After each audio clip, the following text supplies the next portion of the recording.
Hey there guys, Neil here, back with an app review. So for this review I wanted to cover an app that was recently released by Microsoft called News Pro that aims to make it easy for you to get your news without having to really do much work, but also integrate the power of social networks. So the first thing you'll do, or first thing you'll see when you open the app, is the ability to log in or personalize your news based on the social network. So you can log in with Facebook, LinkedIn, or Twitter, so you kind of get news based on those networks. So for Facebook, for example, you get more what your friends and family prefer to read and all of that.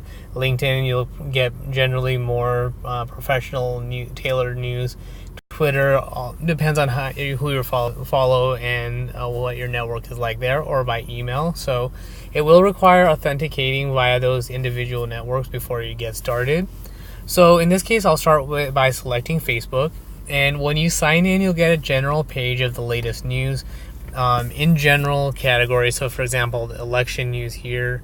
Scrolling up, there's a bit of sports news where you get a top story as well as other stories with in-depth coverage, which you can scroll through by swiping from right to left. The app is a little bit slow and sluggish, so it's probably something I'm hoping to finish or hoping that they fix in the future. But in general, it's a good app. And then you can get things like weather news and important news topics there. And then by simply clicking on or touching the article, obviously you can read the article and find out more. Let's say you're on a slow connection or you just want the article itself.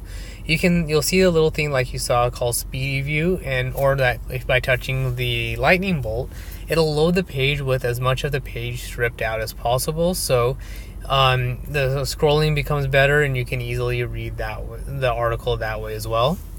Let's say you want to now share the article. It's as easy as, before I get back to that, but if you want to switch back to the web view, you can touch the globe and it'll switch back to the regular view of the article. So now let's say you want to share the article via email or to a social network or anything like that. Then you have three options. You can annotate and share, which basically means you can add your own notes based on where you are in the article. So let's say I wanted to point out this particular paragraph in the article by clicking on annotate and share. You can set the color of your whatever you want to annotate. So I'll pick green. I'll set a thick width, and then I'll double click it to make the menu close, and I can circle it that way, or I can do a rudimentary highlight. So I can, when I share it, I can point out that that's the part I want to share. I'll hit done. You can add some extra notes if you want, and then share to Facebook and Twitter. The other thing you can do, or a way to share, is comment and share.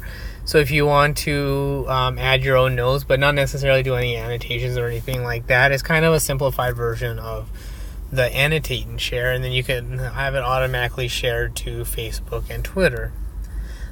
And finally, the final way is to, at least on the Android side, if you want to share the article in a different way. So in my case, if I want to share to Google Plus via Hangouts, save the article to Google Keep, or share to WhatsApp, for example, then I can do that and share it in other ways beyond annotating or adding my comments.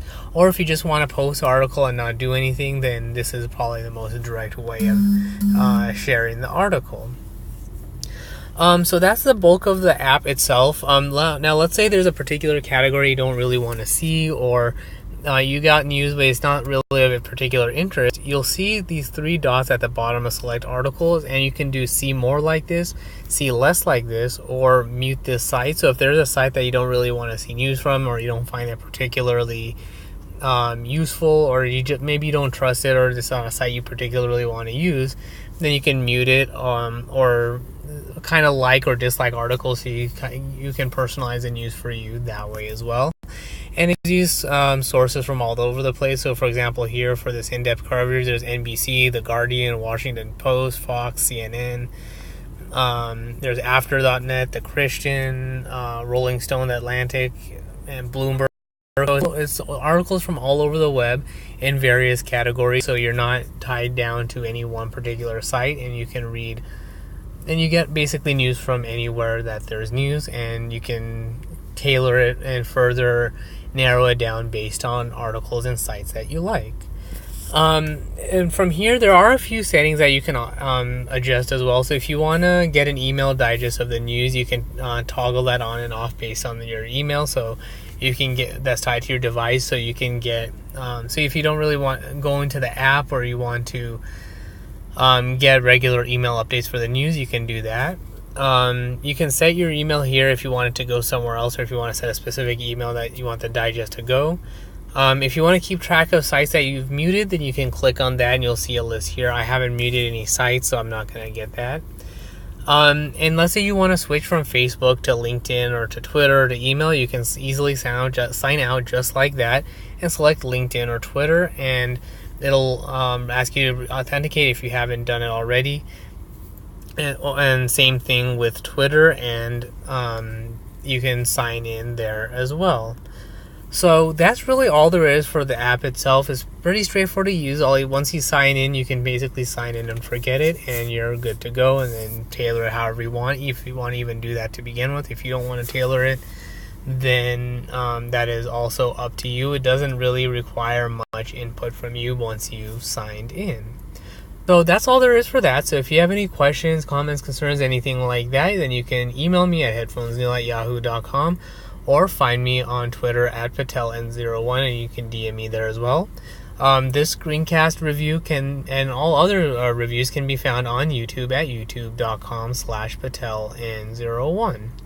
But that's all there is for this review. Thanks for watching and listening, and until next time.